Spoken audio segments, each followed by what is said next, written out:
Hello. Welcome. Just checking my screen here. Ugh. Hi. Hope everybody's doing well this morning. We're hanging out. We're gonna paint some minis. That's what we're gonna do. It's what we always do on these fine mornings. Rom, I'm jealous of your snow, but at the same time, I understand why you don't like it. You did just enter in time, sir. I just began. Welcome. I'm welcoming everyone. Saying hello to friends and enemies. I don't think I have any enemies in the chat right now, but if I did, hello to them too.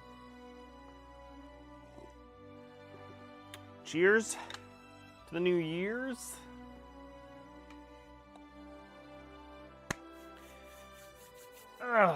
We're going to start off with some completely new miniatures to paint here. We are going to be doing these fishmen. I have 6 of this particular pose. And then I have 2 of this particular pose. So I'm not going to paint them all the same.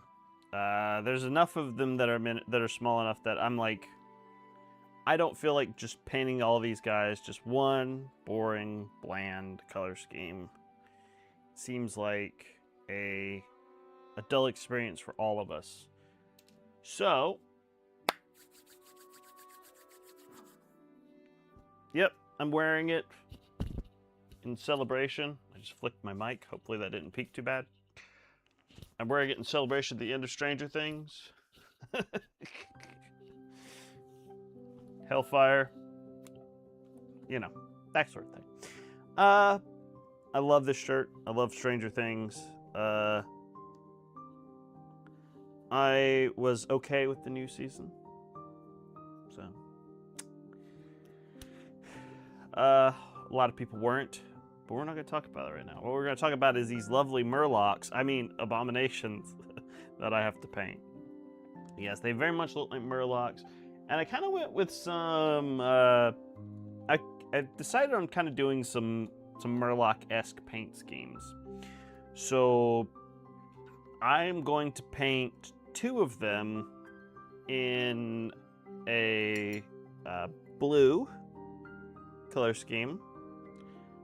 And I'm going to paint 2 of them in a red color scheme. 2 of them are going to be green.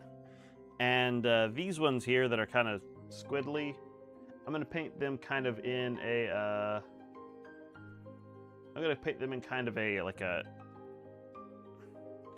in a color that's sort of like reminiscent of like seaweed that's washed up on the shore.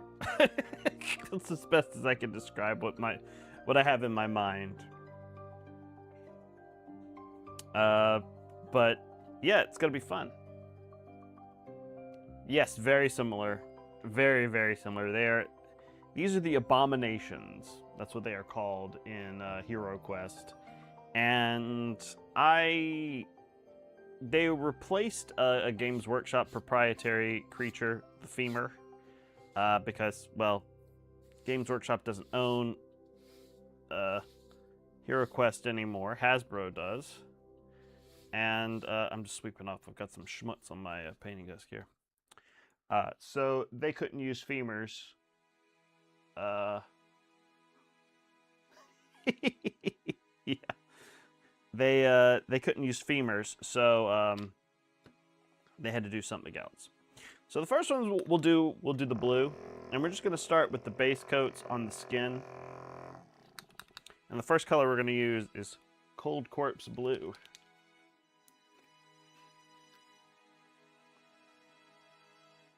This is a very dark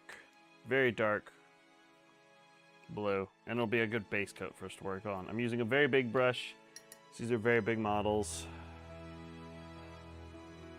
and got a lot of surface area to cover here.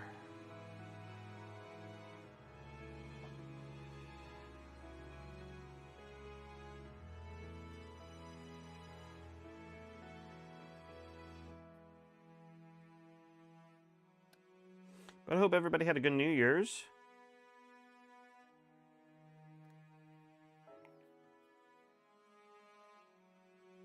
I did not really do much at all.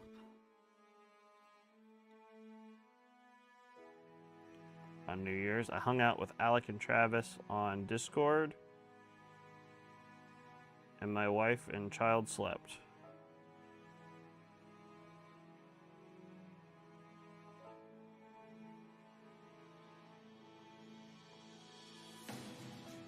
Actually, I won't paint the fin back there because I'm planning on painting that a different color.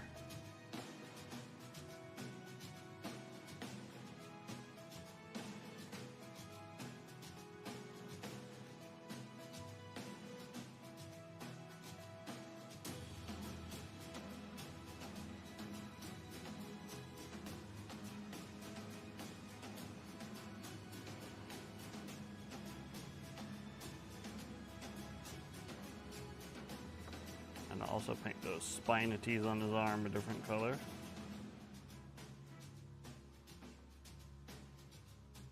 Did I see the mimics? Where did you post them at, Ron?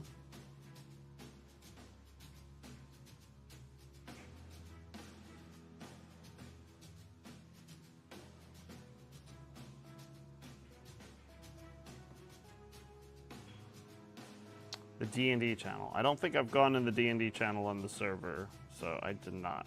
I can go look at them real quick.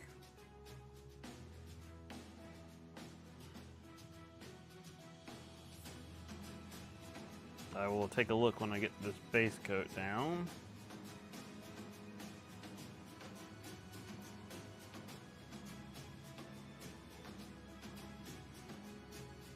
I love a good mimic. The new Hero Quest expansion, Wizards of Morcar, which some people already have because outlets were shipping them out early. I do not have it yet. It was because it wasn't supposed to come out until March, so I was going to wait to pre-order until after Christmas. And but it has mimics in it.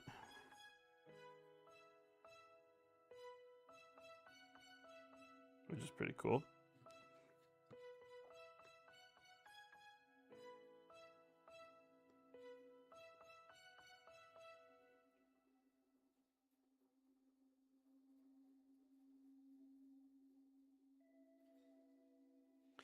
So now, something you'll notice about these models, I think I've got too much water in my palette, but it's fine. Something you'll notice about these particular models is there's a lot of like sort of like soft flesh, and there's hard scales, which is cool. Whoop. But that means you get to paint two different textures, which should be fun. Oh, they're the 50th anniversary figure. That's cool.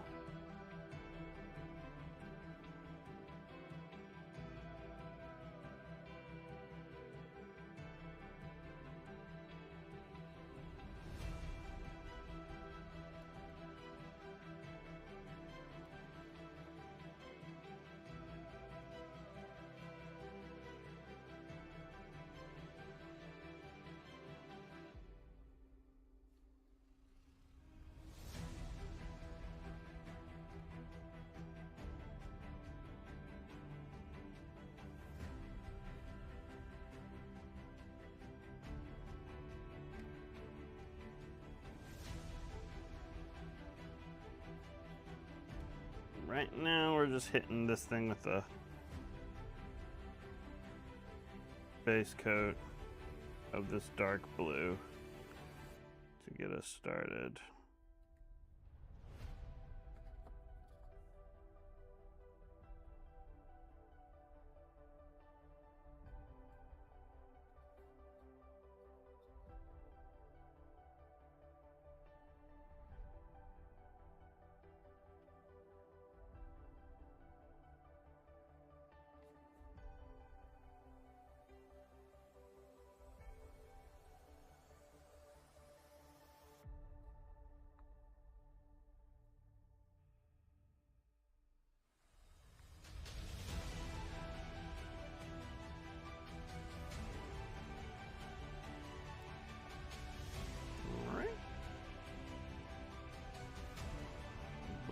We got everything here.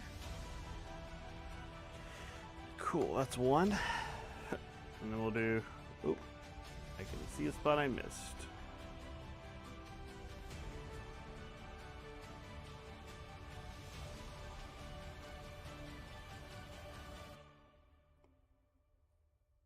I have a bad habit on not looking at these guys from the top. That is a very bad habit to have.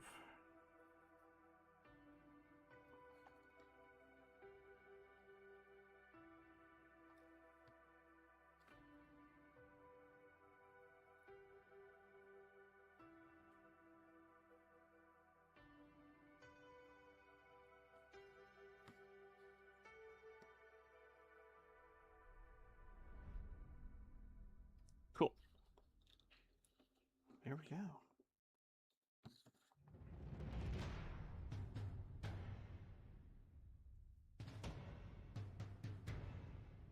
I keep seeing spots that I miss. Yeah. All right, let me take a look at this mimic that you painted, Rom. A grot musket. Spot that in the art channel. Oh, okay, cool. Let's take a look. I'm gonna go into the Diff and Dice server.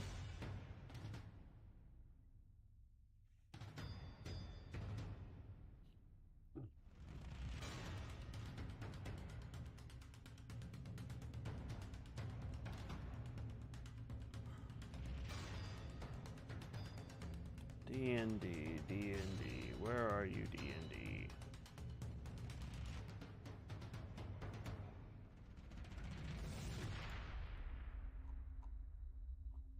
Is it LFG D&D? No. Why can I not find this? Shh.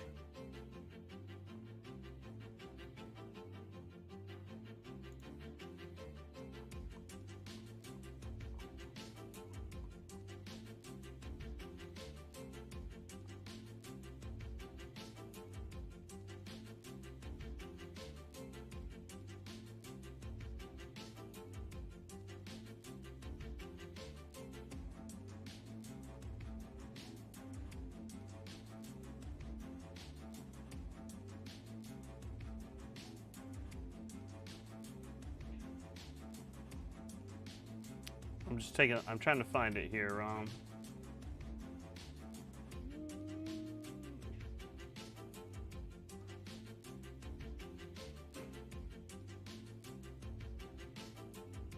LFG D&D, okay. Cool. I just want to find it first before I pop it up on the screen. Mimic, mimic, mimic, mimic. Scrolling up, scrolling up, scrolling up. A lot of people looking for, oh, there they are. Okay, cool. Ah!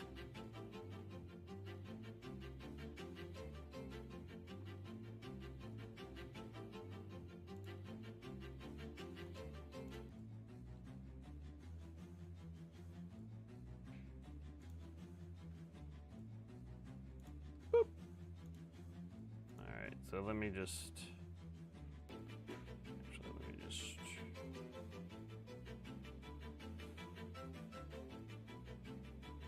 interesting. Sorry, I'm just trying to figure out why it's not showing up.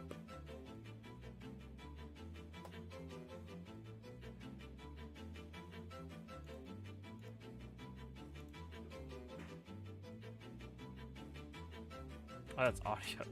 Wow, that was really dumb.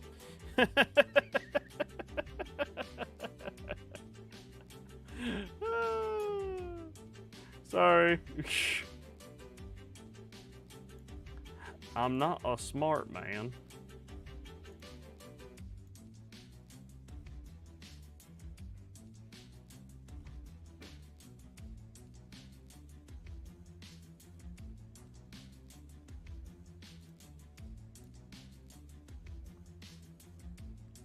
Boop.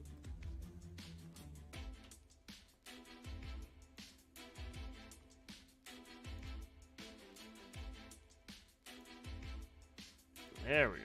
All right, let's make that a little bit bigger here, shall we?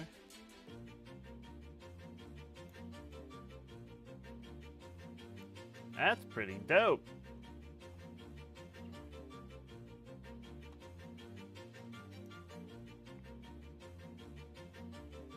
That looks good though. I like the base that you made for it too.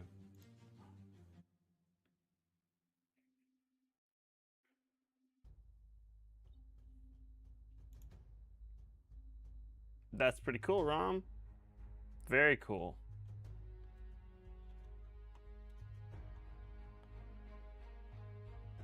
Very, very cool. Well done.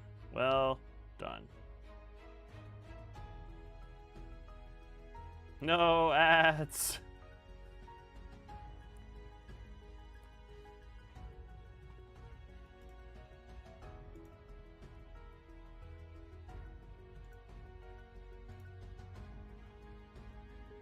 Yeah. But yeah, very cool. Love it. It's very well done. Very well done.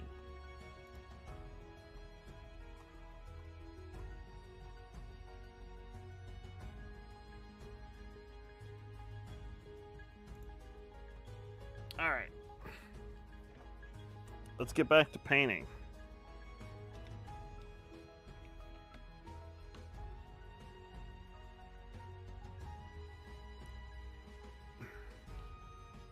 My hair was in my face. It's starting to bug me.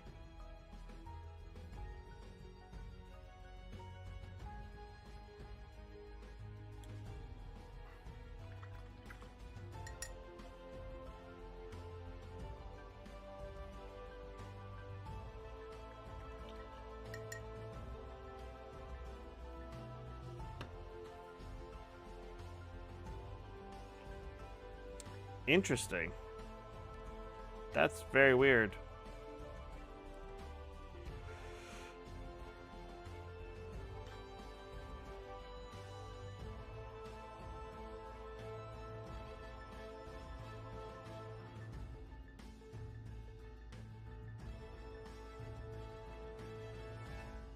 I don't know why it would have sent you back in time. But Twitch is weird. I have the ads spaced out. I'll have to check those settings.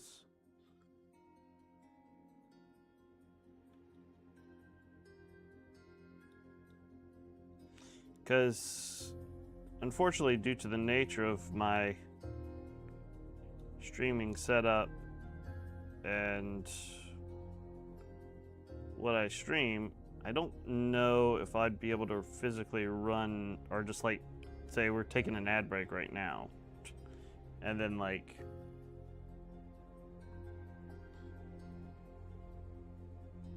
let folks chillax and chat while the ad break runs.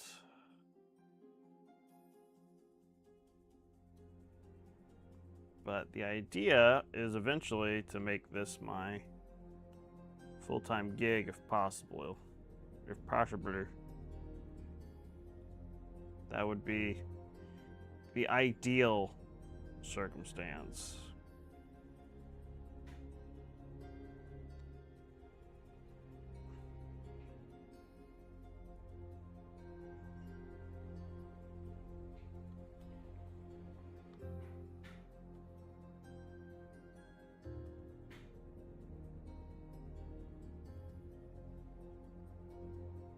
But if that were to happen, I need more people to come to the stream and subscribe to the stream, you know, that kind of thing.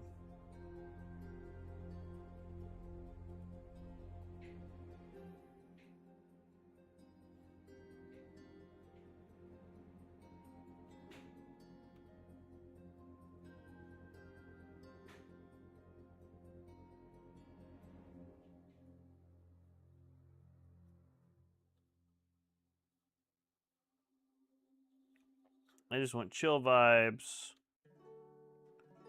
No drama. Hang out. Paint them if you got them. That's what I say. If you don't got them, hang out.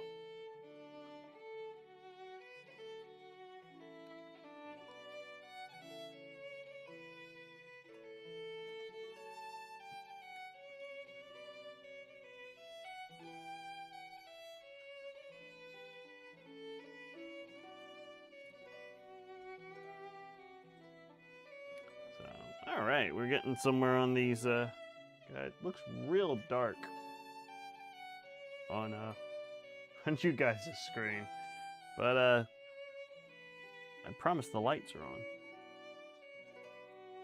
Maybe.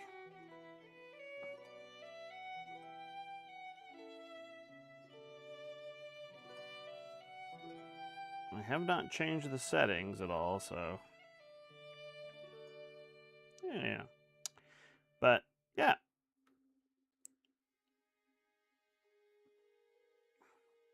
Question of the day. New Year's resolutions.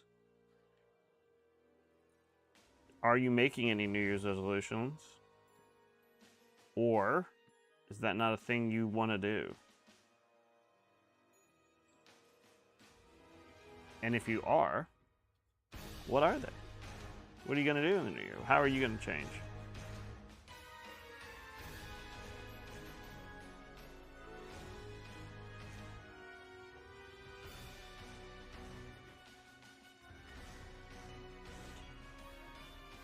My New Year's resolution is to do more content creation. I was bad about it last year. I started off semi-strong, then I got depressed and I stopped. So that's a big trap I fall into occasionally, and it mostly stemmed from the fact that I was also trying to find a job, still am, and then and I was having trouble on that front too. Still am, so. But I've got a schedule in mind, a content creation schedule. I'm going to try to stick to it as best as I can. And it's going to involve streams on Mondays and Thursdays. I'm going to stream for as long as I can, as often as I can on those days. And yeah. Let me give this guy a real look.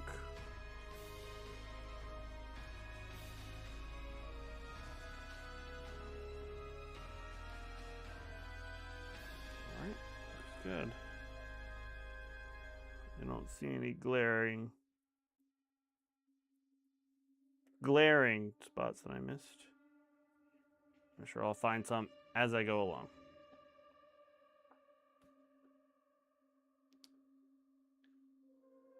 They are barnacles on the skin, all across parts of the skin.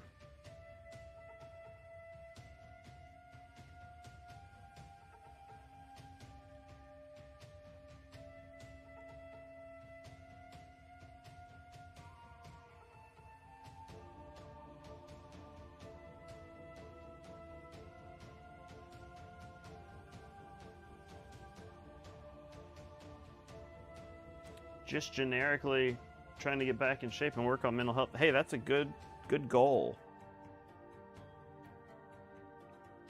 That's a very good goal to have.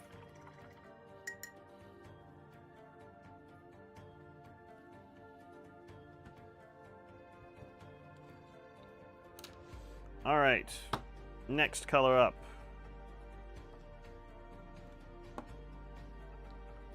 I'm gonna do the green one. So we're gonna be using Wyvern Green as our base coat. Might play in Blender, we'll see. Well, yeah.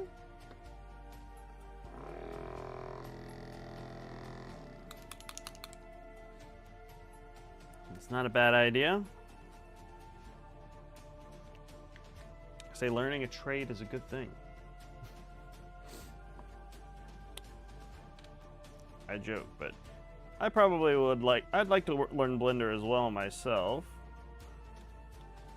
At some point. But I'll add that to the list of things that I am trying to figure out how to do.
I don't know what it is about these fishmen. They're probably the best looking, or the most well detailed figure from the original Hero Quest box set. There's just a lot of really good detail on them. Whoever sculpted this or designed this and put this in a mold came out really nice. A lot of the other ones got a lot of little shallow details. I think a lot of it has to do with the size. Oops. They are pretty sick. Thank you, Zonated. Howdy doody. Hope you're doing great this fine Monday morning. Did you have a good New Year? Good New Year.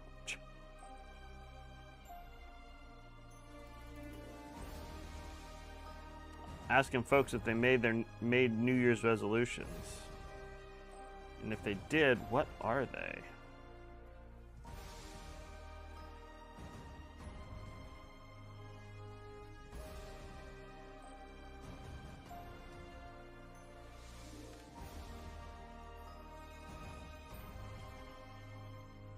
Didn't realize I was out of frame. Get back in the gym. That is a very common New Year's resolution. Not to say that it's not a good one. It is a good one. I myself intend to exercise more once I am able to. It is a struggle with balancing your own personal care around that of a small infant. So kind of just have to take it where you can.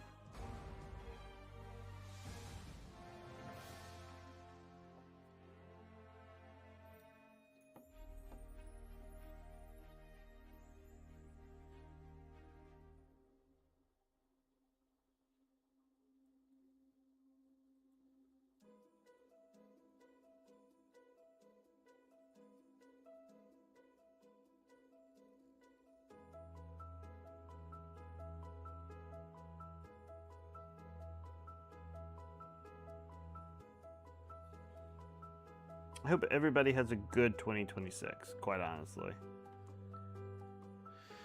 Oh, I need to remove that spam, but...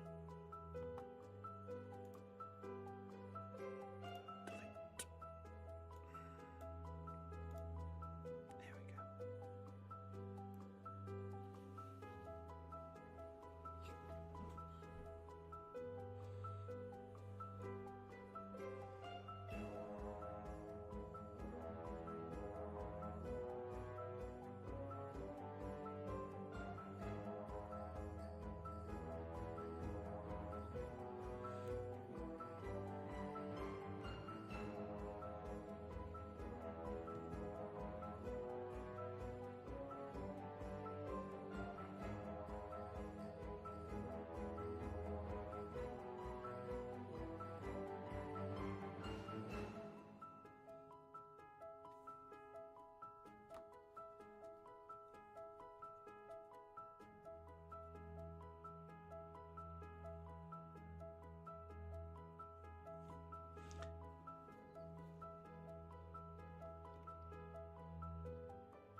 Yeah, I dig that, man.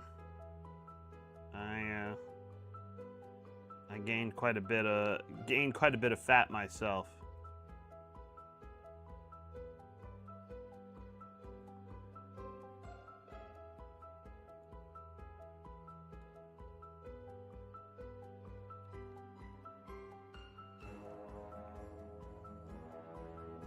And I don't like it.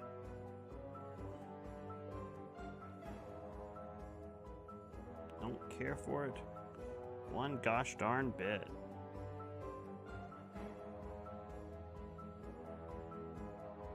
Oh, like the Sahagin?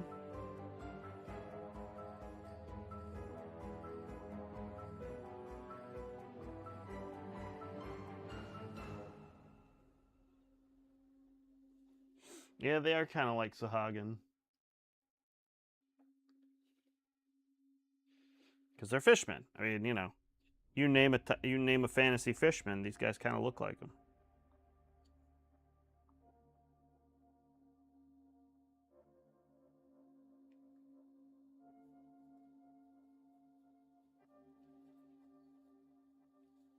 All right.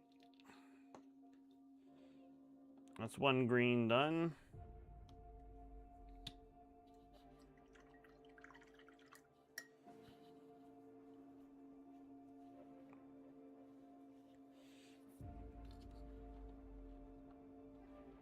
Now we're gonna move on to this one, another green one.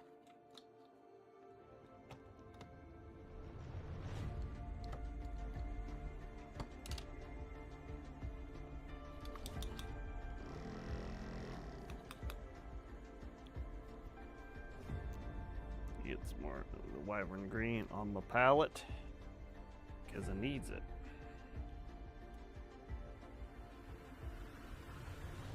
I do have too much water on my wet palette. Hold!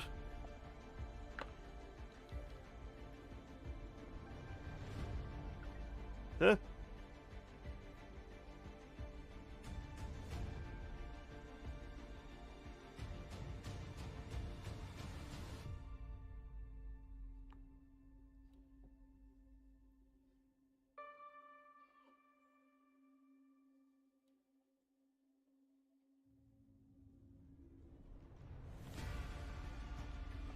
I had to replace my sponge on my wet palette because the old one was it had that weird it had this weird like primordial slime on it. I mentioned it in the last stream, and then when I went and I was cleaning it, I noticed that there was mold in the wet palette itself. And you can put these things in the washing machine, but to get rid of like mold and stuff like that, but it ultimately comes back. So it's not really worth it. I had a replacement sponge already ready to go. So I was just like, you know what? Might as well just replace it.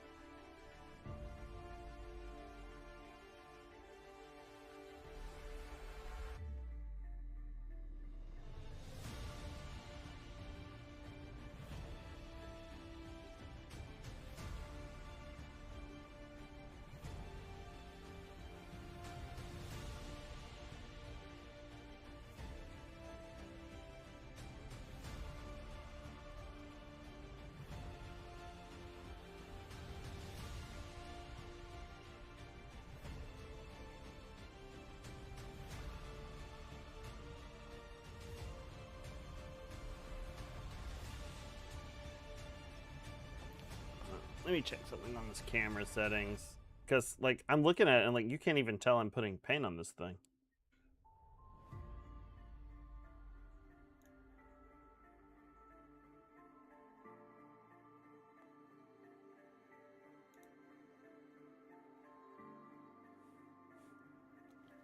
You can see my used Q-tip.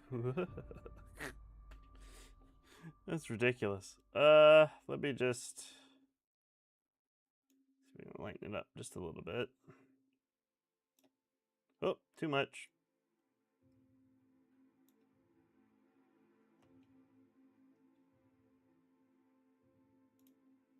There we go.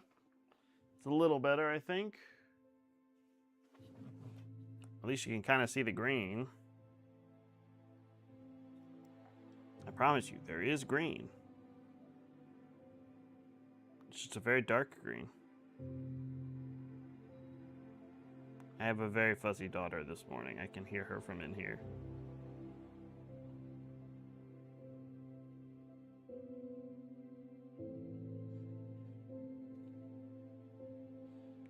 My wife is here still. She's still taking care of her for now.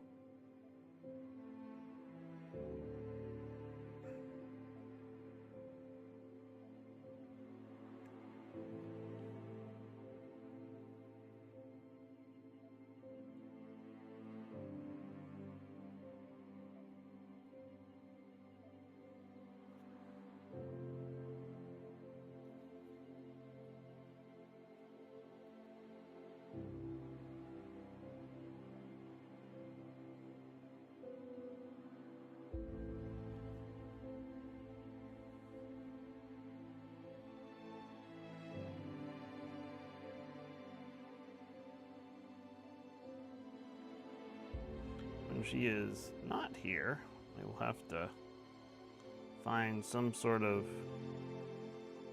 solution for my streaming activities or what have you, if I'm the only one taking care of her. But that is a worry for another day.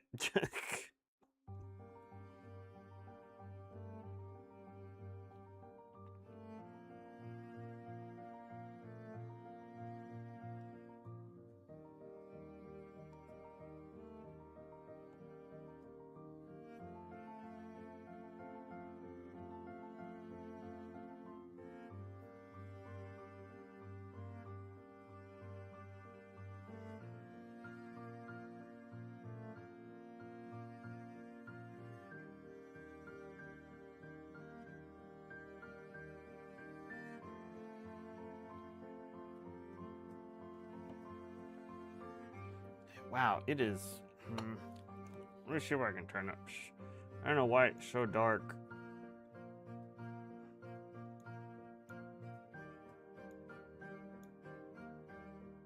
That's too bright.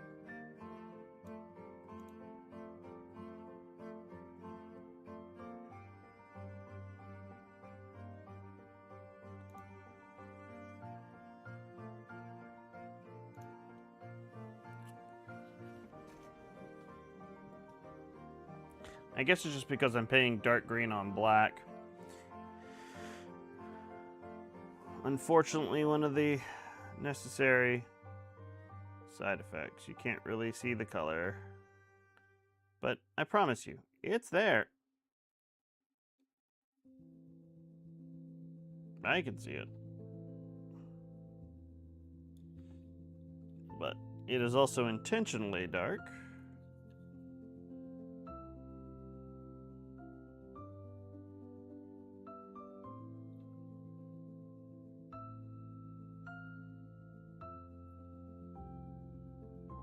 So, there you go.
All right, that's the green. Murglurg, lurg, lurg. Indeed.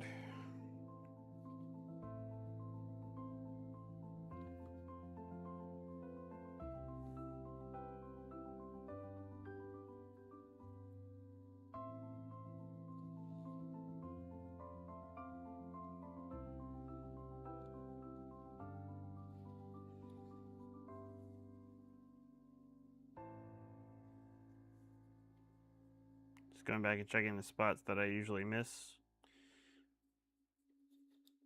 All right. He is green. Trust me, bro. All right. Next one could be red. We're going to start off with the dark red. We're going to start off with Berserker red.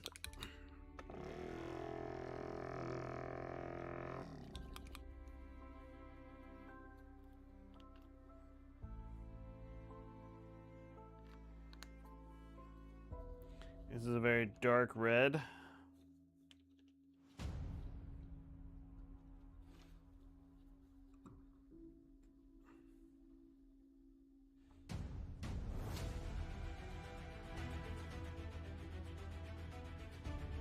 That one you can definitely see.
I really like this color of red.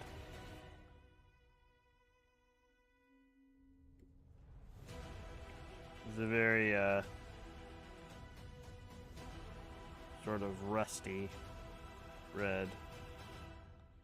It's not too shocking. Desaturated, I guess, is the word you would use.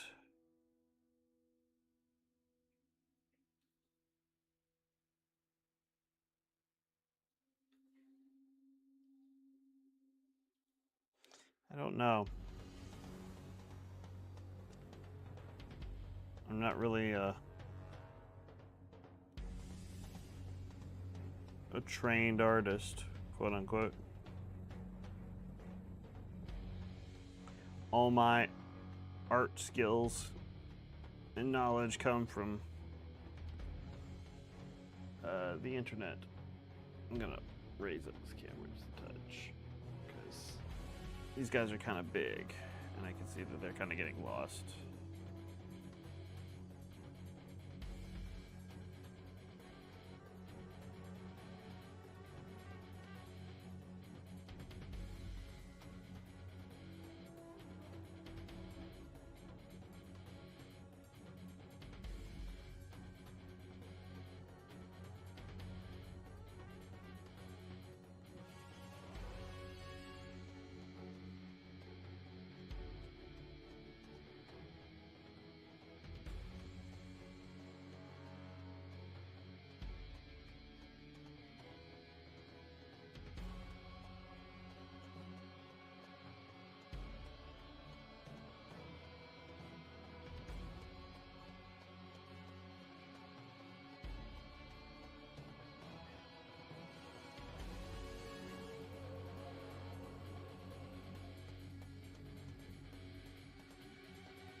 Alrighty. I am not doing multiple thin coats of this because I don't want my base layer to come out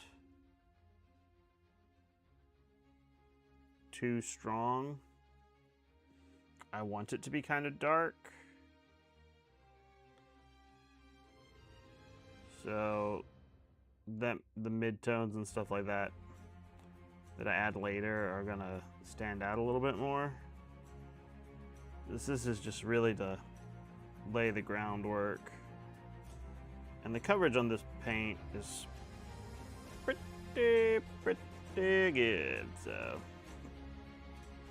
I don't really need to do too much.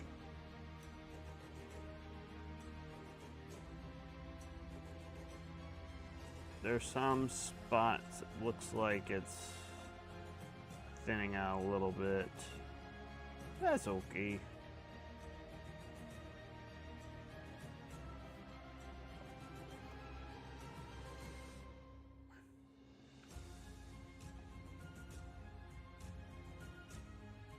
I'll just touch those up. And most of this color is going to get covered anyway, so not really too bothered by the by some of the coverage not being complete. Actually, I need to grab some more of that red. I'm always putting tiny little beads on my wet palette because I don't want to waste paint. And I always have to end up adding more, but that's the cool thing about paint is you can always add more. Can't take away any, unfortunately. I did notice there was a couple of spots here that I just need to hit with the paint because I just overlooked them.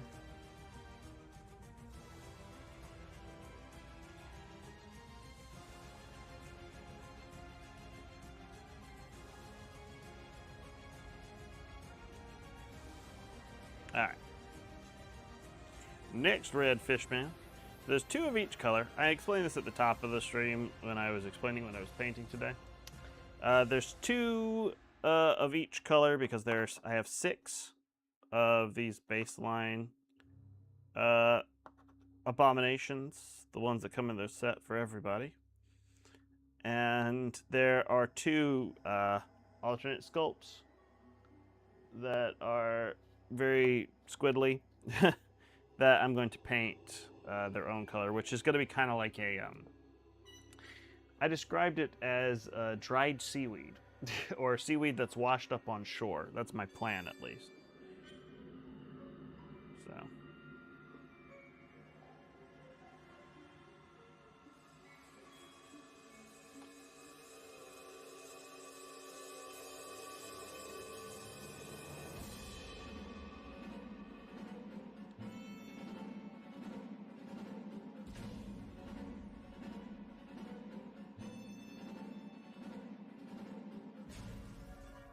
I think base coating is probably one of the most boring parts of painting a model, but it's also one of the most important parts.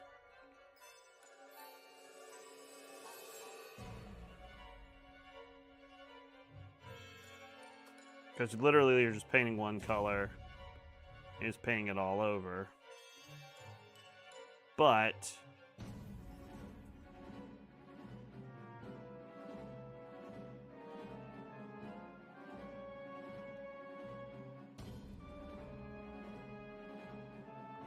you gotta have a good strong base coat, because if you don't, then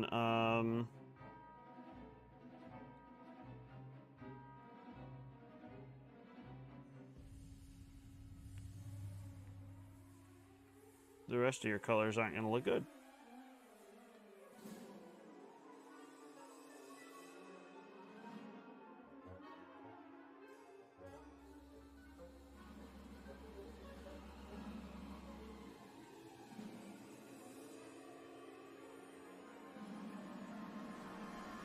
And these guys got a lot of skin on them, so very important to have a good strong base coat. But the cool thing about these guys, as I was saying earlier, is that they have a lot of different textures on them. They have these scales that are harder textures, and they have a lot of the skin, which are softer textures, and you paint those 2 things in very different ways. So that will be very cool to give us some variety of, you know, give me some variety of things to paint. And having this base coat of all one color is going to bring those 2 things together, even though I'm going to paint them very differently. I say very differently. We're going to start from the same place. We're going to work up different colors. The skin, the smooth parts, are going to be lighter, more fleshy tones, because it's supposed to be softer. Places where you could potentially, you know, stab them and kill them. The abominations that they are. And the scales are going to be brighter, more like ostentatious colors. I say ostentatious. It's just going to be a more solid form of red and blue and green, like you would kind of expect. Whereas the green and blue are gonna kind of get put into like a little bit more of a fleshy territory.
Right. Very nearly done with this.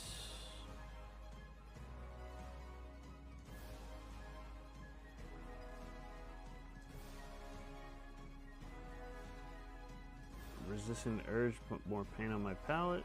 Almost I absolutely need it.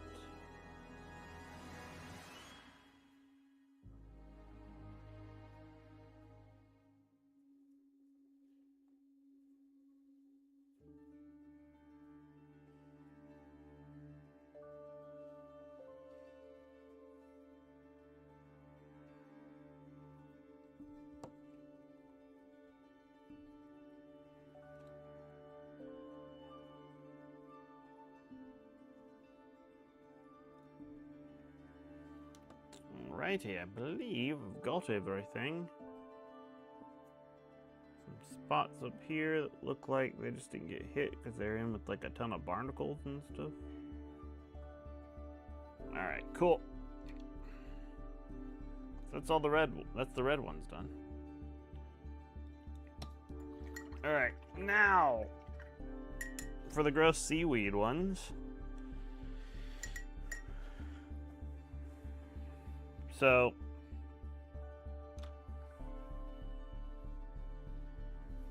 this will be interesting because I'm going to start somewhere where you wouldn't normally expect me to start with these.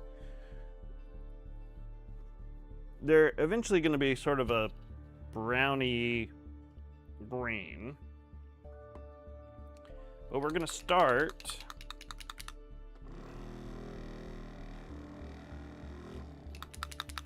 with brown,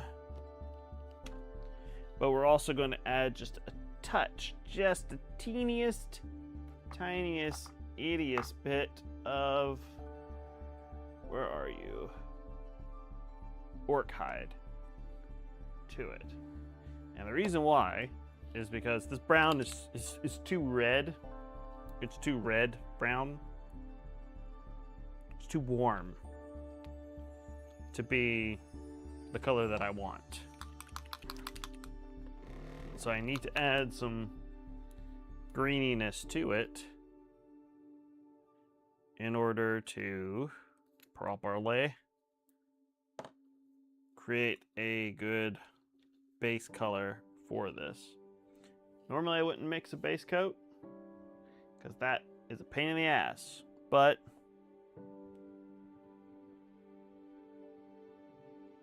I don't have the color that I'm looking for here, so I must make it.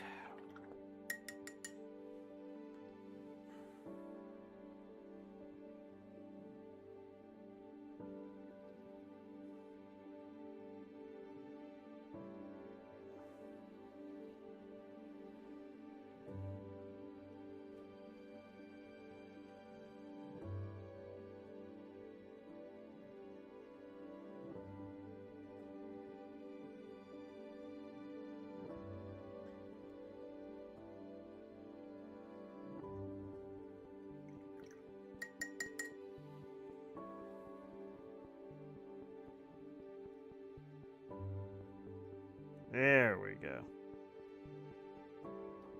Add a little. I had to add a little bit more than I thought I would because this brown is very strong.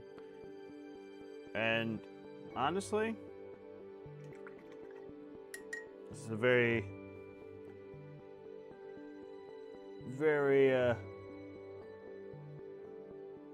kind of gross looking brown. So that's perfect for these gross looking fishmen.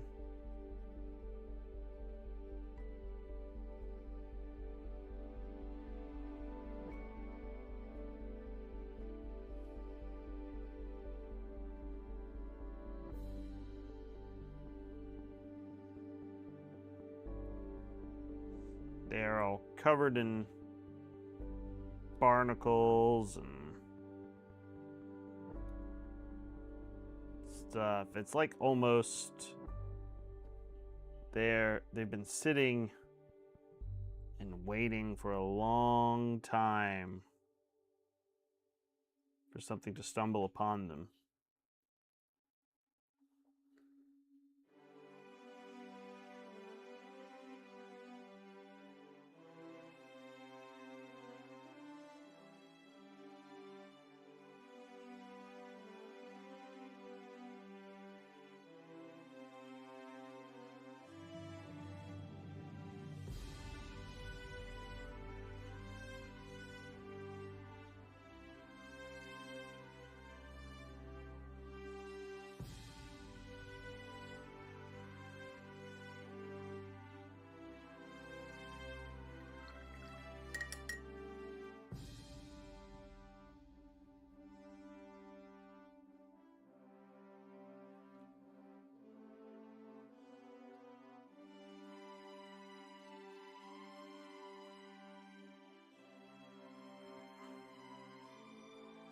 And these abominations have all these like little tendrils coming off on them. Really gives them kind of like an elder god kind of vibe to it. Very Cthulhu-y.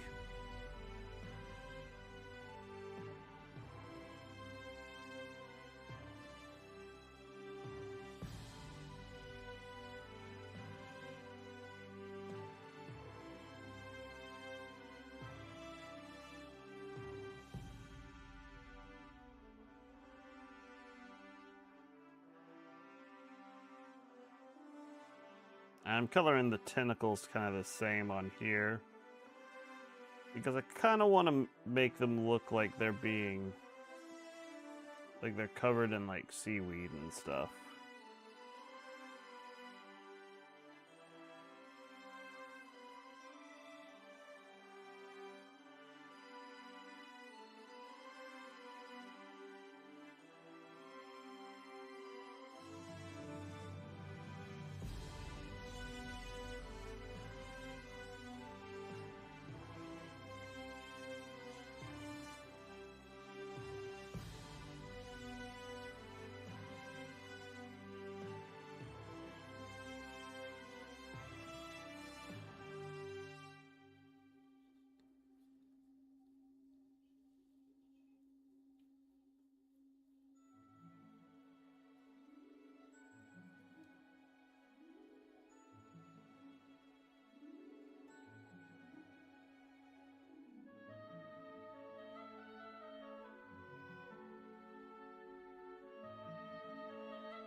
It's also got so much like texture on these minis.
I'm being a little haphazard with this because there's so much texture on this model.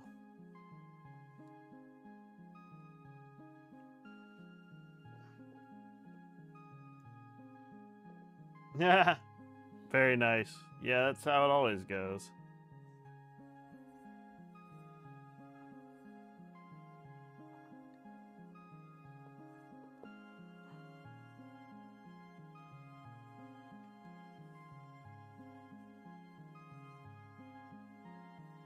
It's like, especially if it's a package you gotta sign for. God.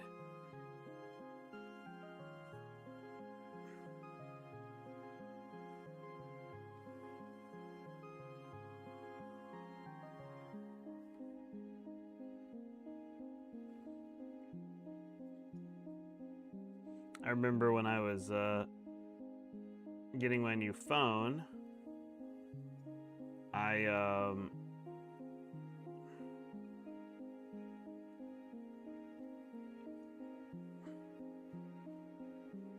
I had to sign for that package, so, and they give you such a large time frame that the phone or that the package could come in, that they don't they don't tell you like, oh, it's gonna be coming at X time.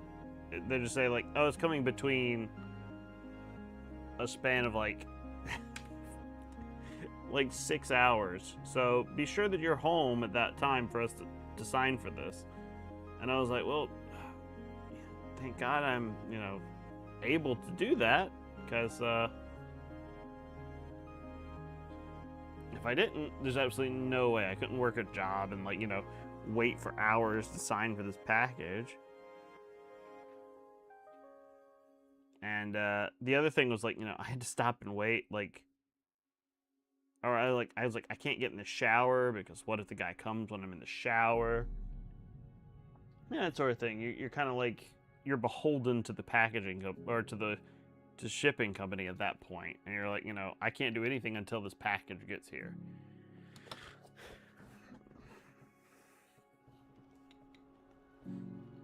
and it's real annoying. All right, we got one more of these squiddy men to do.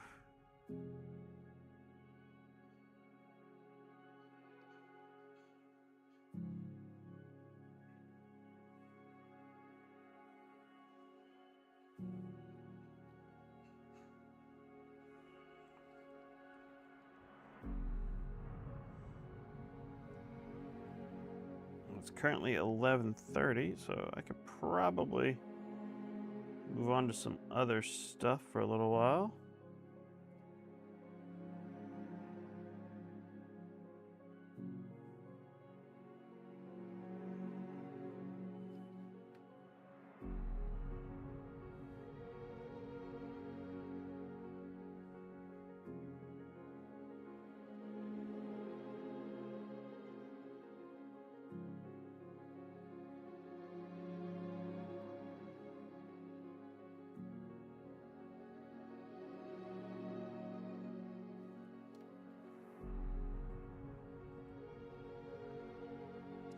That was speaking of when I got my new phone, that reminds me of all the crap I had to go through when I to get my new phone. I hadn't before the phone that I have right now, which is what I'm using to record me painting. Actually, I hadn't replaced my phone in 10 years, probably, almost 10 years. I had an iPhone 10, and the one that just came out is iPhone 17. So yeah, about 7 years, I guess, would be when I haven't replaced my phone in 7 years. And I was perfectly fine to not do so until my battery lasted me like one afternoon, and I was just like, okay, well, you know, I have to charge my phone in the middle of the day if I want to be able to use it. So I was like, this is ridiculous. I'm just going to get a new phone. So that is what I did. I ordered, at that time, I had no idea that the iPhone, I had no idea that when the iPhone 17 was coming out, because it's been so long since I replaced my phone that I was just like, I don't care, you know. I will just, you know, get whatever's the newest generation of iPhone and be done with it. And at that time when I was ordering, it was the iPhone 16. So I ordered that. And then my package comes. It's got my new phone in it. And I open the package and it's completely empty. Like there's an invoice in there, but no phone. So I am just kind of like, okay, what happened? So I call up, or I chat with my phone company and tell them like, hey, I ordered a phone from you guys. I got the package. The package is empty, you know. What are we gonna do about this? That's basically what I said. I had to go through this whole rigmarole. I had to file a police report in order to get them to even get started with replacing my phone.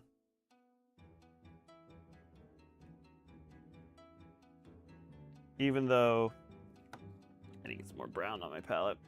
Even though there was nothing, you know, they just didn't ship it. That's the thing. It wasn't stolen.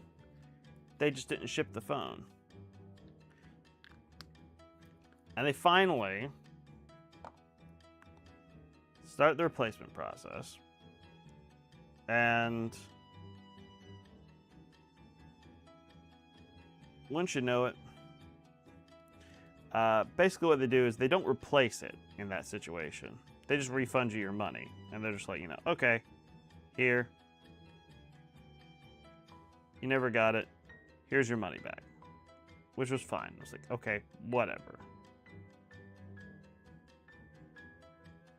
So, I got my money back. They're like, then you can order a new phone. I was like, okay, great. So I went to order the new phone, and by that time, the iPhone 17 had come out. And I was just like, okay, well, I'll order that because it's pretty much the same price.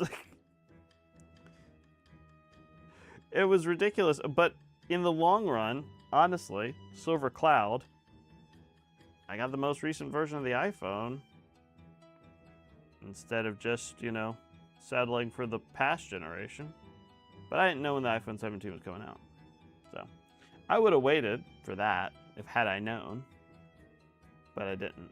So it was a happy accident in the long run. But what wasn't fun was having to file a police report. Because you can't just go online and fill out a report for this sort of thing. I looked. They had online forms that you could submit. And none of them covered what I had, which was they sent me an empty package. So I had to call the police station, tell them what was going on, and then they had to send out an officer, an actual police officer, to my home to talk to me about this.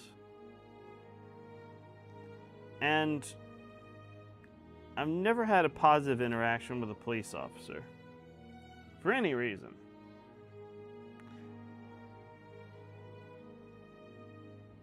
And this was me being a victim. Air quotes victim. I'm a victim of shitty shipping, if anything, but I was the victim, and I'm talking to the police officer. And the whole time that he's talking to me, everything about his body language, everything about the way that he talked to me and responded to me is all like I was the one who did something wrong.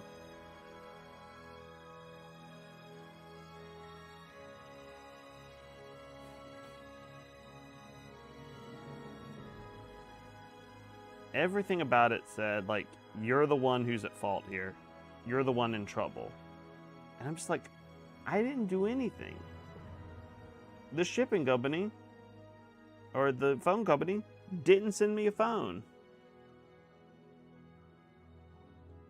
I'm not trying to pull one over on them. Would you like to see the big empty box that they sent me? It's not that big, but it is very empty.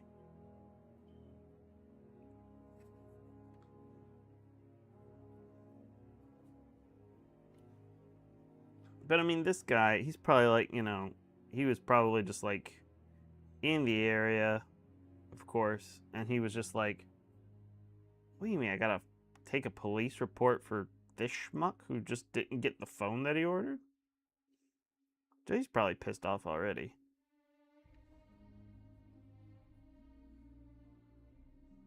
But I'm just like, bro, I called you.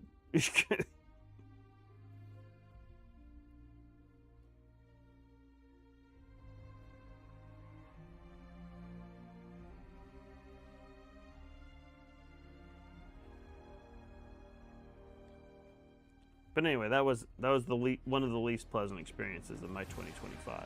So, there you go. Oh, thank you, Irish. I appreciate it. It's a fun shirt, ain't it?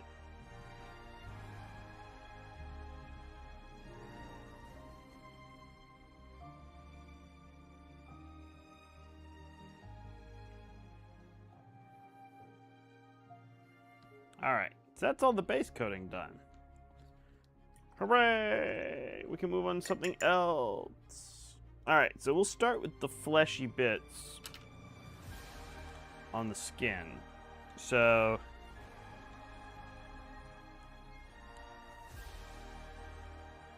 Uncle Adam taught me that when you're painting, you paint from the inside out. Not the fleshy bits. Yeah, the fleshy bits. Sorry. You paint from the inside out. He didn't teach me that personally.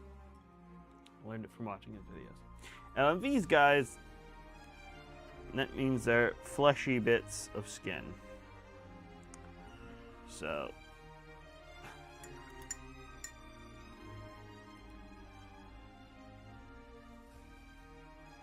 and that is the part that we will, I just noticed some that I missed here. That's the part that we're going to start with. So, as I said earlier, this is a softer bit.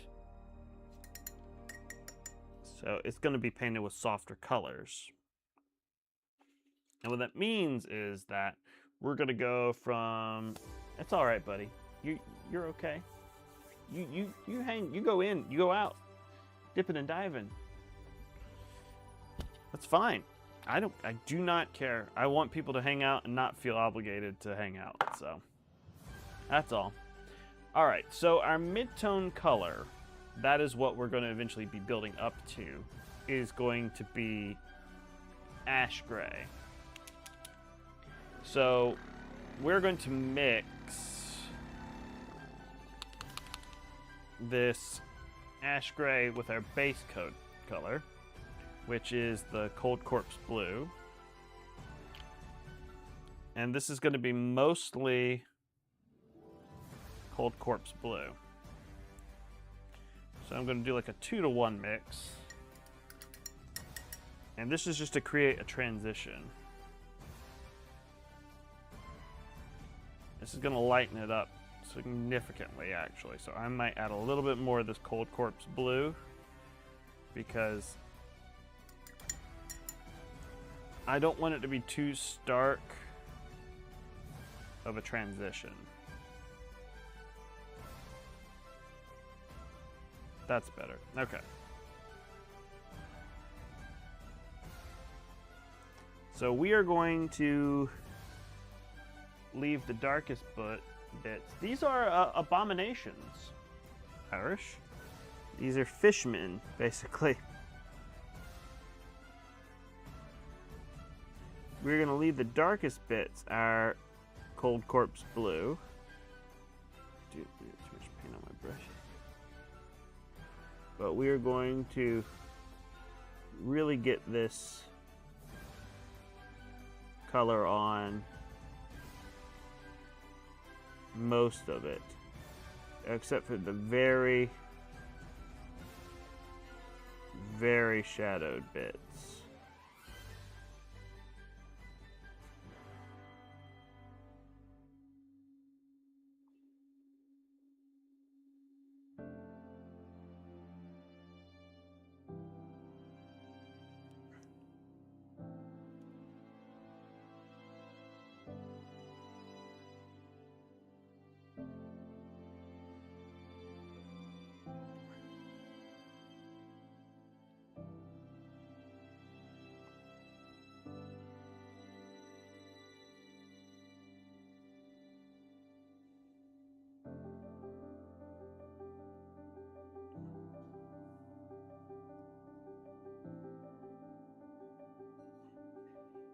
And I want to get a good gradual transition from this because skin is one of those things that's like,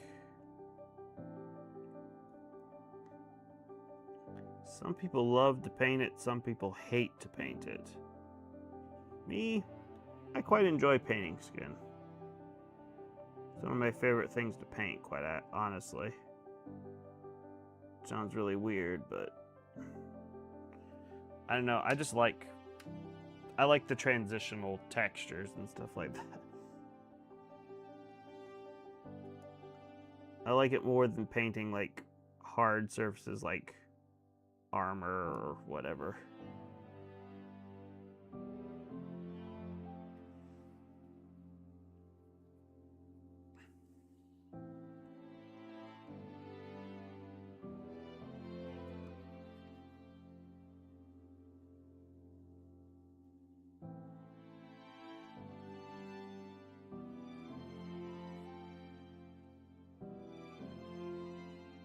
So we're going to avoid painting these hard scales.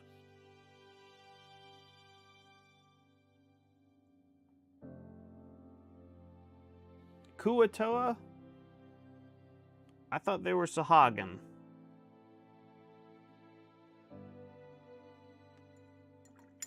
My brush is too dry.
Yeah, they're worshiping Bual, right?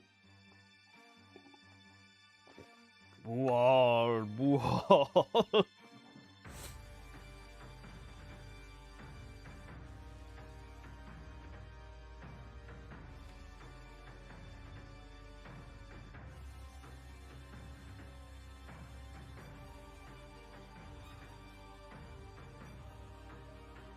And you can sacrifice one of your party members to get the powers of Bual.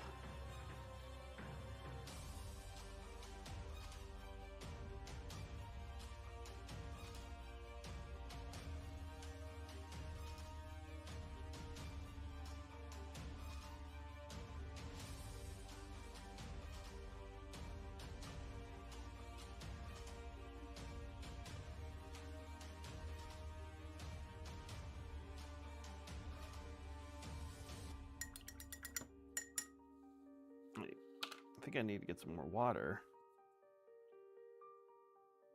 No, I think it's just my brush drying out. I do need to get some more blue.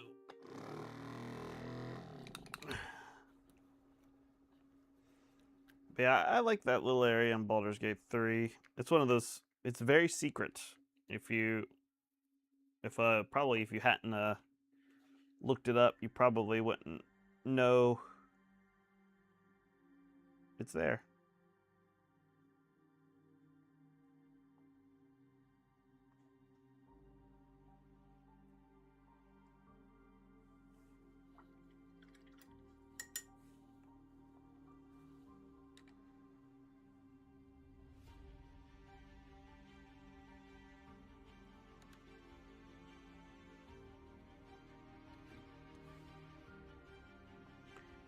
Unless you're the kind of person who does a ton of exploring, I suppose.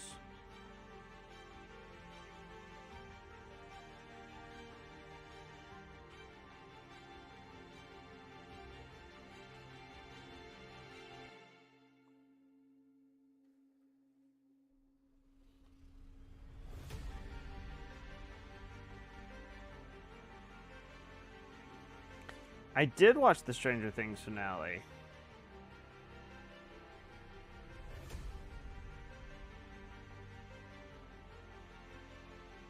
I think I liked it more than some.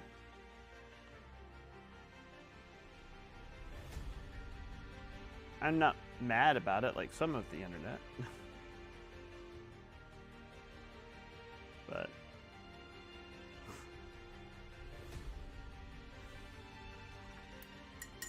I did think it was a fine ending.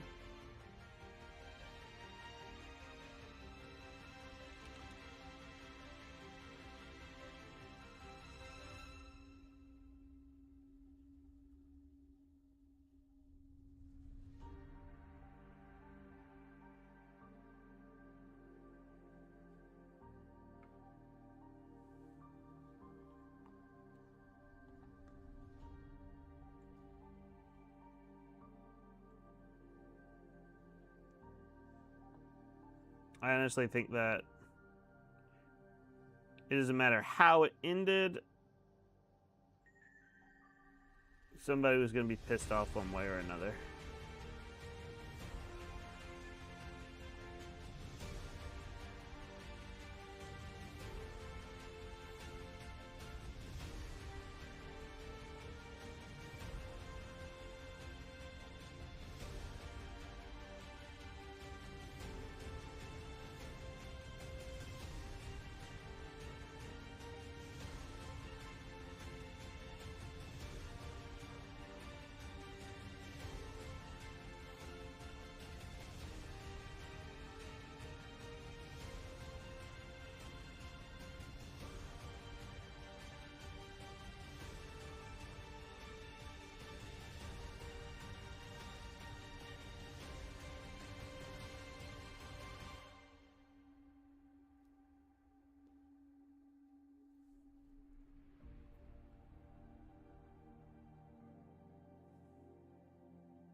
Yeah, no, I'm very glad they wrapped everything up and didn't leave like the whole idea like, oh, it's not over yet.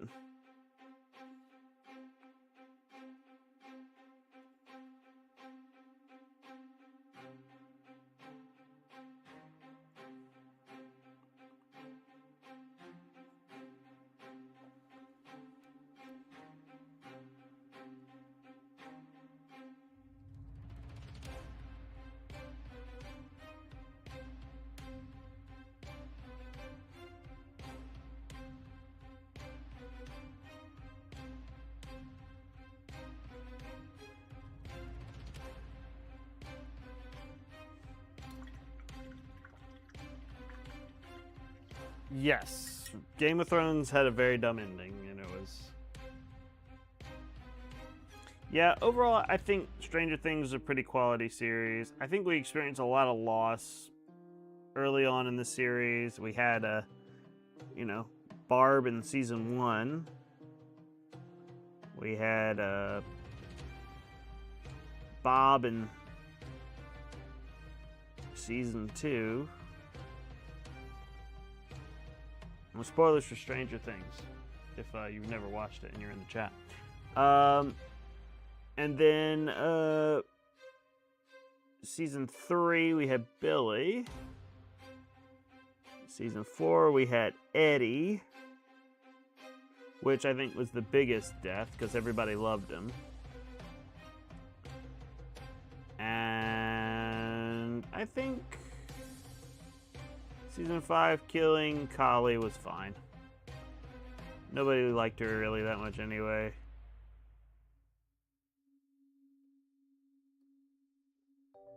And, yeah, I think that was fine,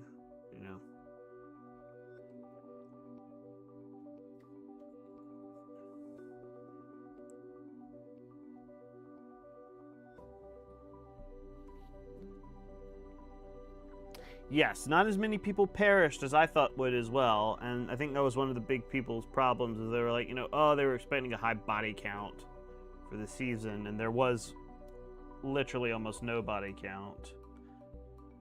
So that was a problem that I think a lot of people had. This is my favorite complaint that I've seen online, which is hilarious to me, was the people who wanted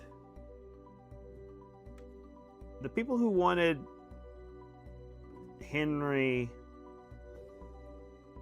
to be under the control of the Mind Flayer. And they were like, oh, he's gonna turn over to the light side and help them at the end. Nah, that's dumb. That's a stupid thing to want.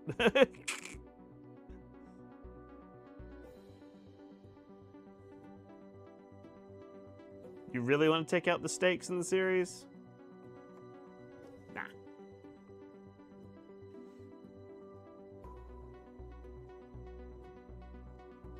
And I'm sorry if you're in the chat and that you wanted that. Nah.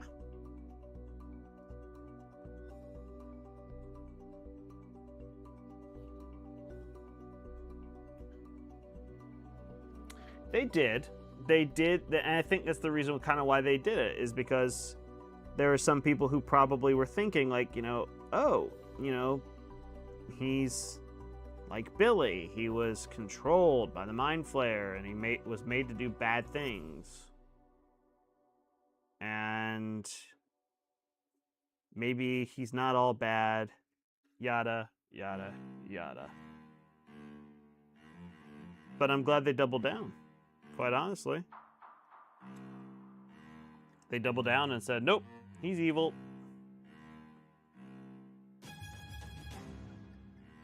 He chose evil.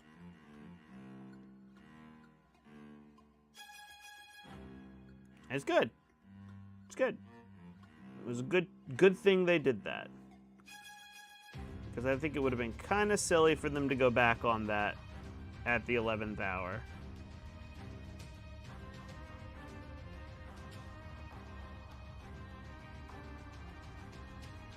Yeah, they like, you know, they could have folded at the 11th hour and been like, you know, oh no, he's hey, God Paco, thank you for the follow. Welcome to the stream. Hope you're having a good day.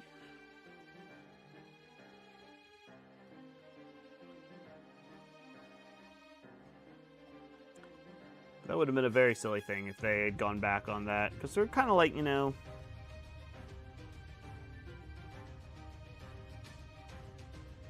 I know some people wanted him to be good, but I'm just like, some people are just evil, guys. Some people are just bad, and they're irredeemable.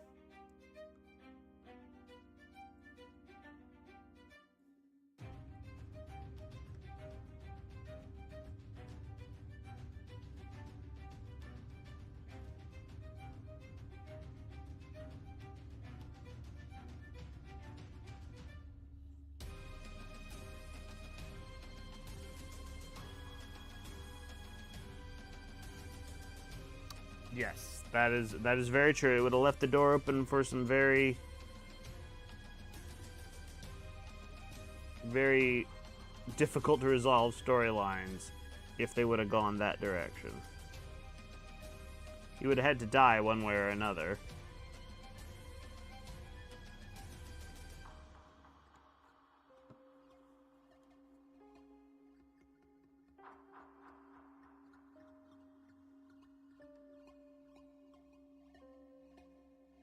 I guess they wanted him to have his Darth Vader moment. Chuck Emperor Palpatine into the reactor. But I think he's less Emperor Palpatine and more Saruman.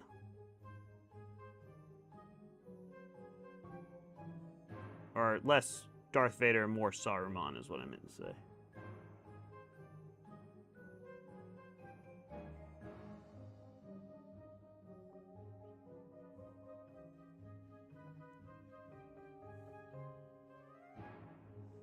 He chose the side of evil.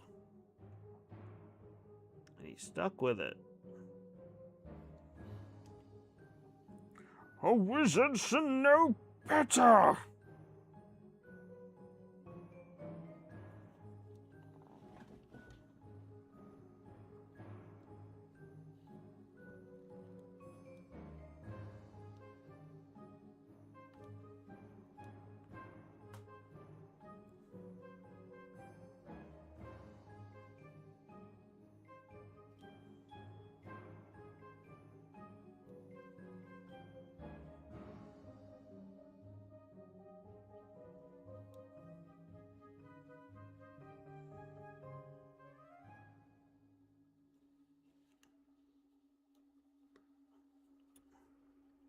I've been rereading Lord of the Rings, so I've got it on my mind.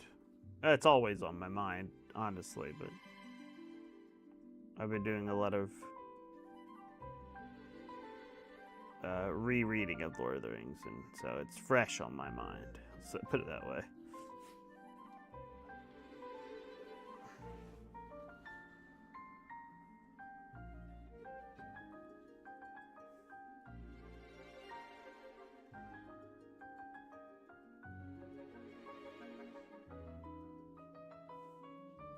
I need to get some more paint. Probably need to throw some more water on the palette.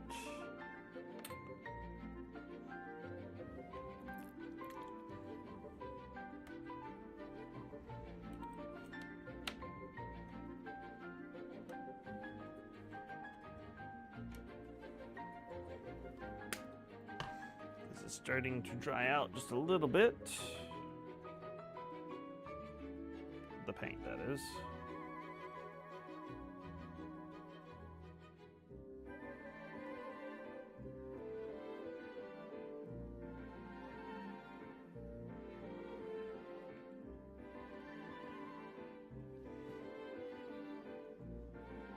Yeah, I had to take a long break from reading it because my daughter was born. But I've gotten back into it while my son eats his breakfast and watches TV in the mornings. A lot of time, what I'll do is I'll just sit and watch him watch TV, and I will read Lord of the Rings instead of be on my smartphone.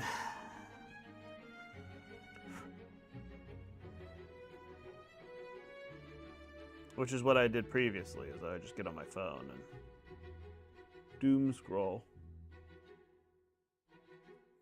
Which is not healthy for anyone.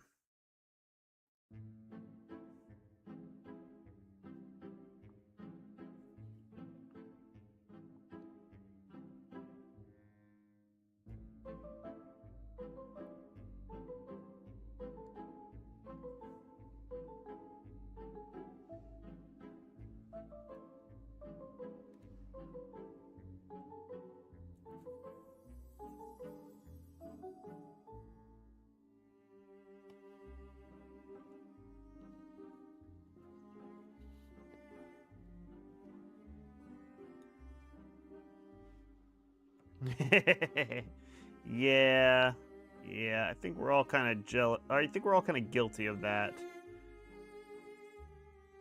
Us gamers, for when we get breaks, we're like, oh, we'll read books, we'll, catch up on projects, yada, yada, yada. And it always ends the same way with, oh, but now I have time to play video games more. I think I'll do that.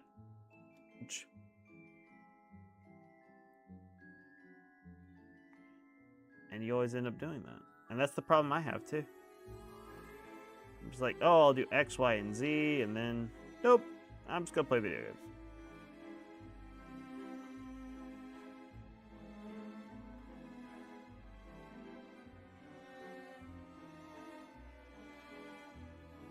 And there's no judgment here.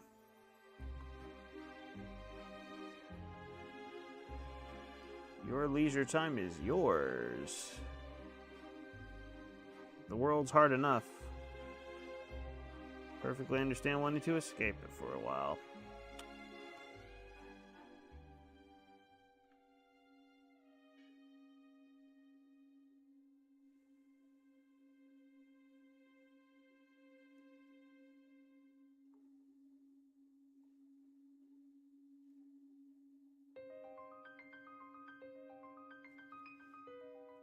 God knows we can all use an escape. And that's why I don't talk about it on my streams.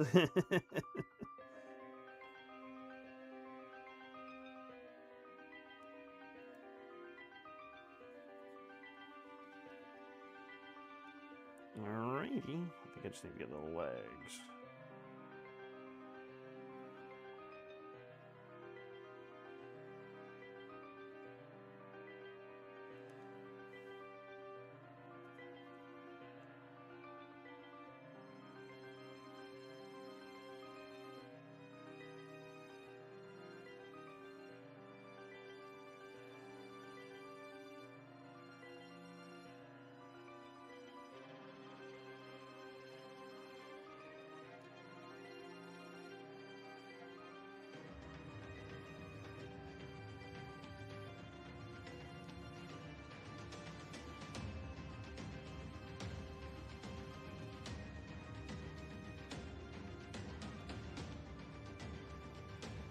Alright, get his little tootsies here.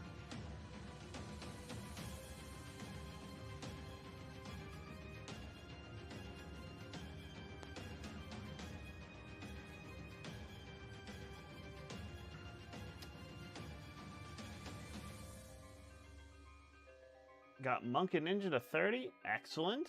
Excellent. Black Mage 75 or 76.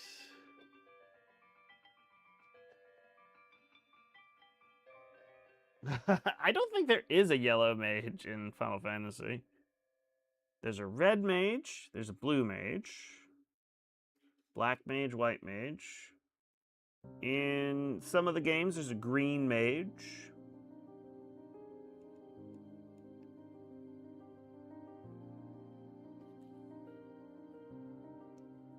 Which is what everybody thought that Pictomancer was going to be.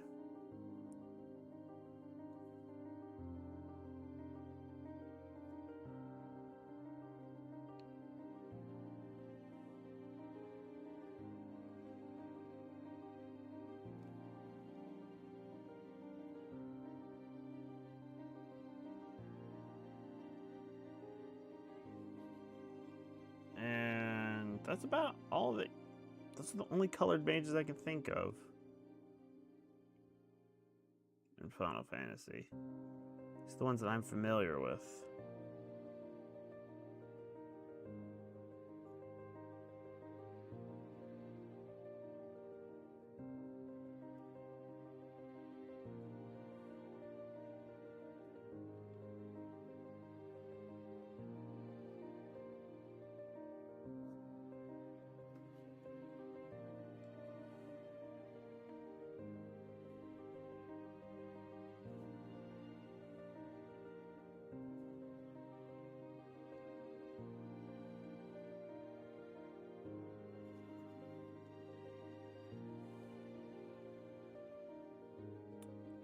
Speaking of which,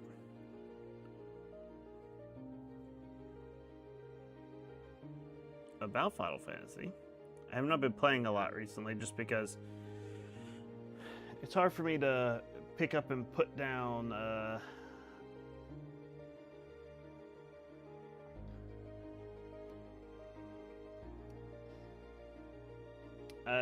it's been difficult for me to pick up and put down Final Fantasy because like you get stuck in like a raid or whatever and you can't get out. But I need to start playing again more. I need to finish the raid series. I need to level up all my jobs. I need to do all that stuff. And I probably will. That's my next big goal, is to finish my leveling. Alright, so that's our first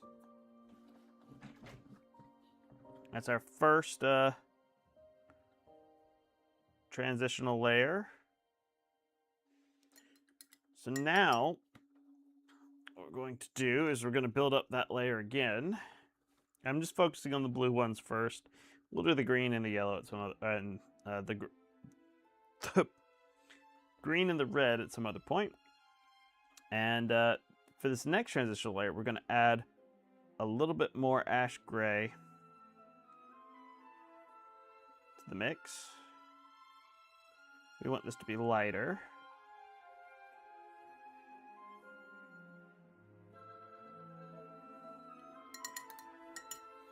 We won't use as much of it, but still pretty good amount.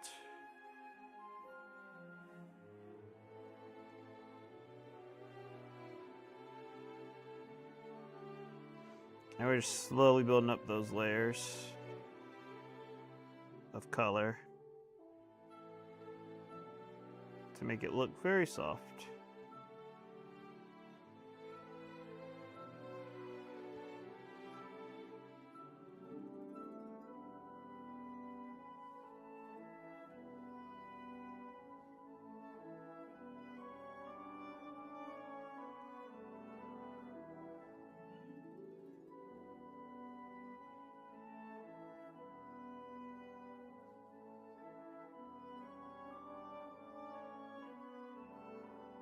And by the end of this process, we'll have lovely,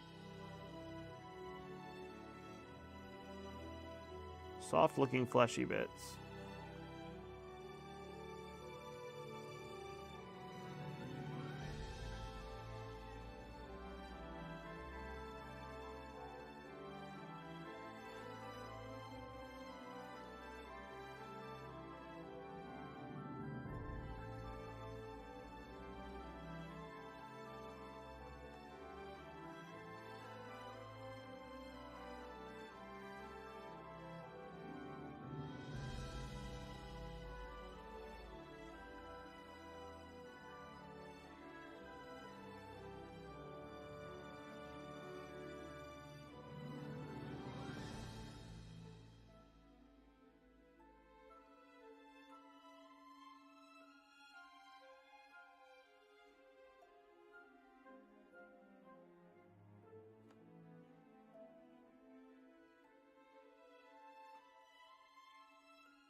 It's a very subtle transition.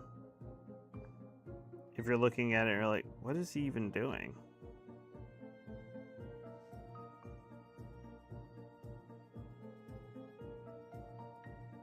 Well, I'll tell you.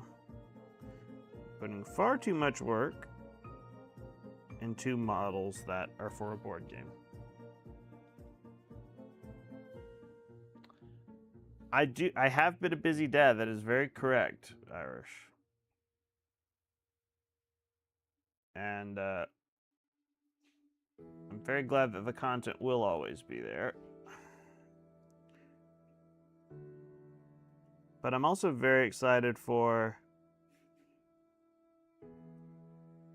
all the new announcements and stuff like that that have come out for, or that are going to come out for Final Fantasy.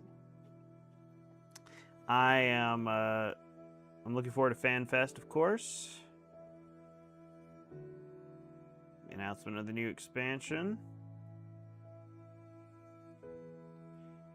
Yoshi P's kind of gotten everybody's hopes up, though. He's kind of building the hype, which is good for him. But now they actually have to deliver, which is going to be tricky.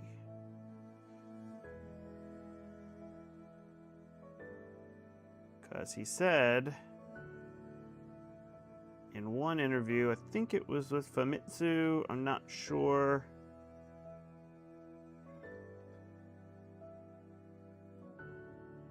He said 8.0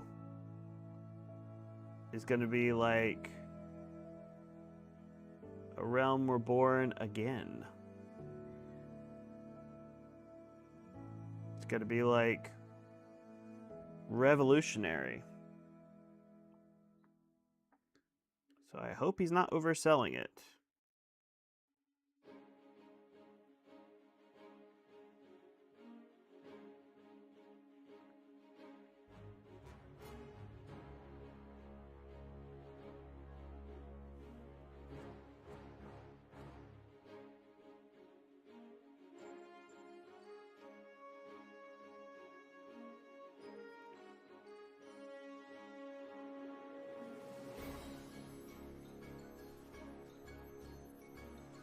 Just like you're building up everybody's expectations. It had better be good. That's all.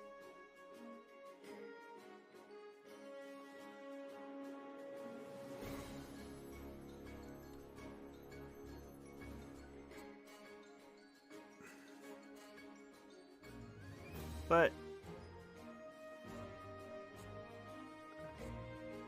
Square honestly has, or at least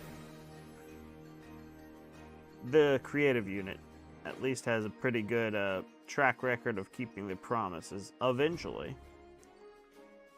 So that's a mark in their favor.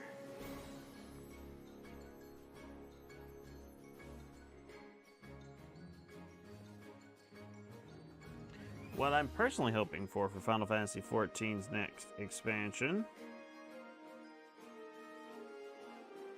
if we're going to be largely revamping it, is more exploration, honestly. Little things to discover in the world would be nice.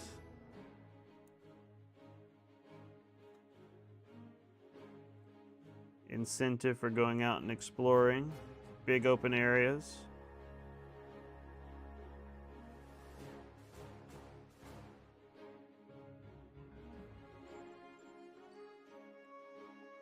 That's my hope. But also, of course, improved like job mechanics and stuff like that is probably more so what they're going to focus on.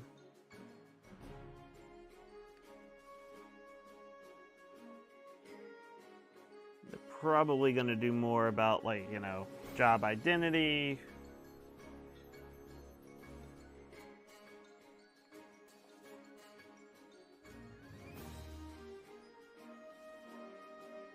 Probably going to do more about, like,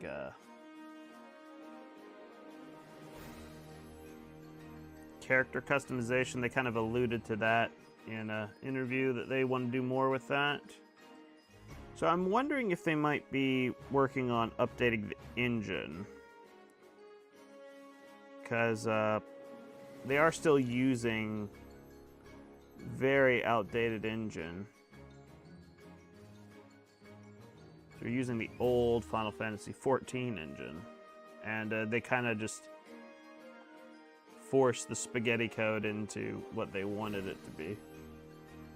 Which is a feat. It's you can't oversell that feat, but it would be nice if they could make it just a little bit more modern, I think. This flesh is coming along pretty nicely.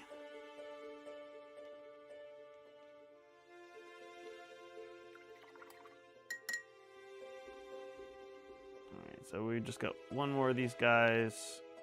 So this next transitional color here.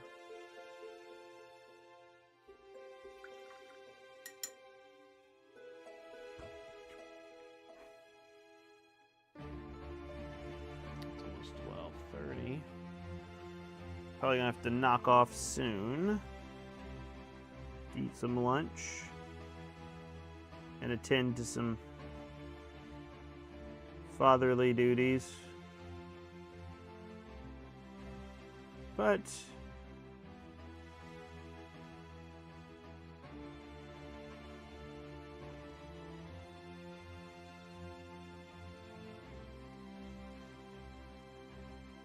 I'll be back. I will most likely be streaming on Mondays and Thursdays for the near future.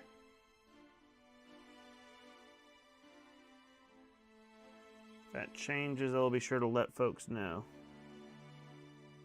I need to update my schedule on my Twitch channel as well, so there's that.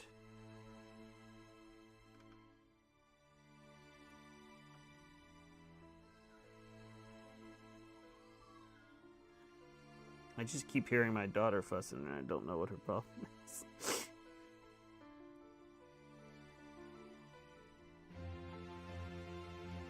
Yes, dear. 5 minutes for lunch? Okay. I was gonna paint a little bit longer, but that's fine. I'll eat when it's ready.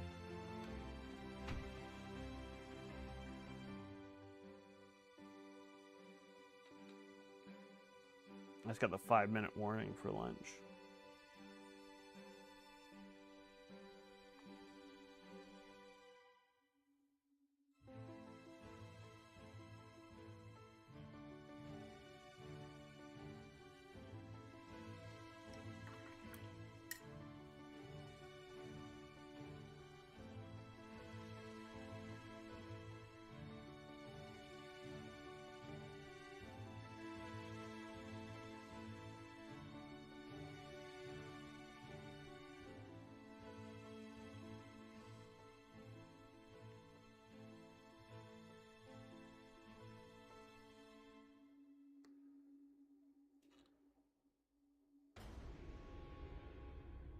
So we might not be able to get all the highlights I want on these guys today, just because time is not on my side right now.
So bits of paint pigment or dried pigment. That's not nice. Don't like those in there. It's probably in the brush, quite honestly.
Just gotta do the legs.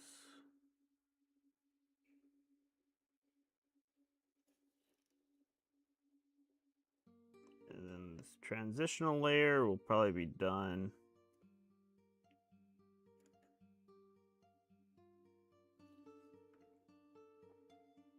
And then I'll go eat lunch.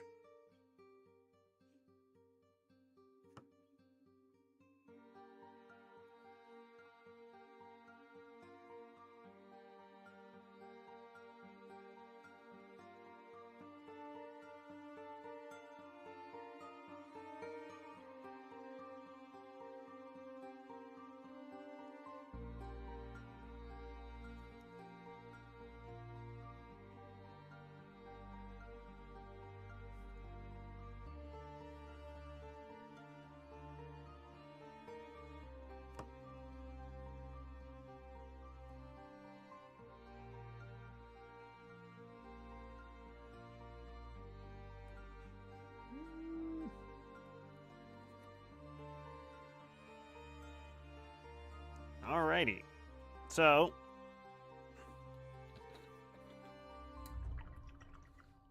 I think that's gonna be it for now, just because I have to go eat.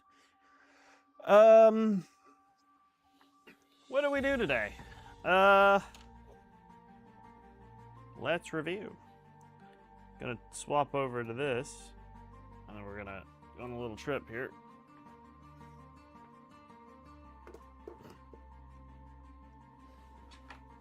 Ah! Yep. Just bring my chat window over so I can look at all of you. Alright, so what do we do today? Well, we got the base coat done.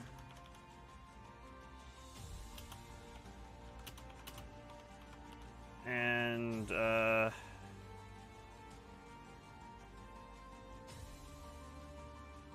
it is. We got the base coat done on, you're all good, Irish. Thanks for hanging out. We got the base coats done on when we started the transitional layers for the flesh on the blue ones. And we'll finish the blue ones first. And then we will, we'll wrap up the other colors as we go along. But thanks for hanging out, everybody. I had a lot of fun, as always. I will continue to have fun as long as folks hang out. So I will be back on Thursday with the stream.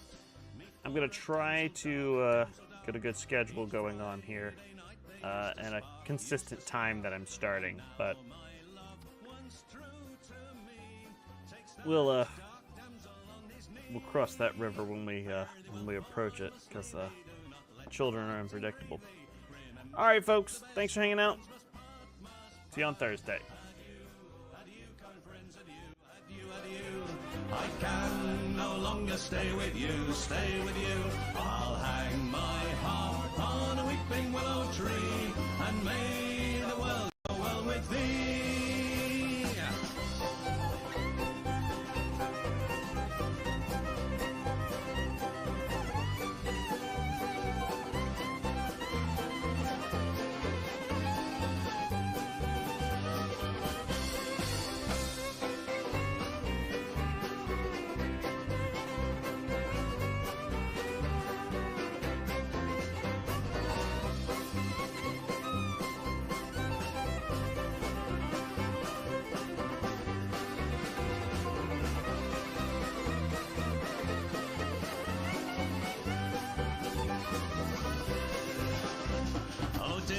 My grave both wide and deep, put tombstones at my head and feet, and on my breast carve a turtle dove, to signify I died of love. Fare thee well, for I must leave thee, do not let the parting grieve thee, remember that the best of friends must part, Adieu, adieu, kind friends, adieu, adieu, adieu. I can no longer stay with you, I'll hang my harp on a weeping willow tree, and may the world go well with thee.